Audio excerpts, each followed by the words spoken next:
Good morning বন্ধুরা, আমি স্মৃতিকণ অধিকারী। তোমরা দেখছো সৌম্যদীপ লাইফস্টাইল। আজ হচ্ছে রামনবমী। আমাদের ছিল একটি অন্নপ্রাশনের নিমন্ত্রণ, সেখানেই চলে গেছিলাম। এই যে ওই বাচ্চাটার অন্নপ্রাশন।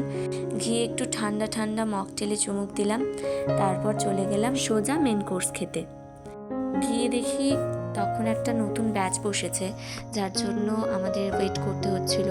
অনেকক্ষণ ওয়েট করার পর আমরা খেয়ে নিই, তারপর এখান থেকে পান আর একটু আইসক্রিম নিয়ে চলে আসি বাড়ি। আজকে যেহেতু রবিবার আমার ক্লাস ডে, কিন্তু আমি দুটো ট্রেনই মিস করেছি, যেহেতু অনেক পরপর ট্রেন।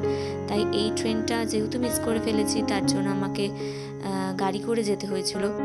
আমি ওখান থেকে বাড়ি এসেই তাড়াতাড়ি করে ড্রেসটা চেঞ্জ করে চলে গেছিলাম সোজা পান্ডুয়া। আজকে রামনবমীর জন্য র্যালি বেরিয়েছে গোটা পান্ডুয়াতে।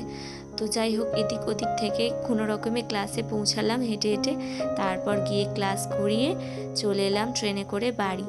বাবা ওখান থেকে কাজে চলে গেছিলো, যার জন্য আমাকে ট্রেনে করেই ফিরতে হয়েছে। আজকের মিনি ব্লগটা এই অবধি। ভালো লাগলে লাইক কমেন্ট শেয়ার করে দিও, আর আমাদের চ্যানেলে নতুন হয়ে থাকলে সাবস্ক্রাইব করে পাশে থাকা বেল আইকনটা প্রেস করে দিও। দেখা হবে আবার অন্য কোনো মিনি ব্লগে। বাই।